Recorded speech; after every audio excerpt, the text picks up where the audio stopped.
Gonna insulate another bathtub with the Foambeak, regular can of foam. Just take and apply.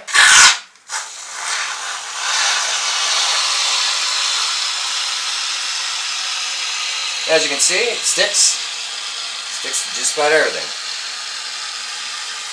Doing a single pass on a tub will insulate it well enough to where you won't have to add more hot water to your bath.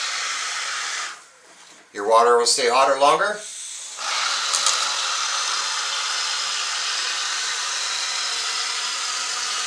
After you foam it, you want to let it set overnight.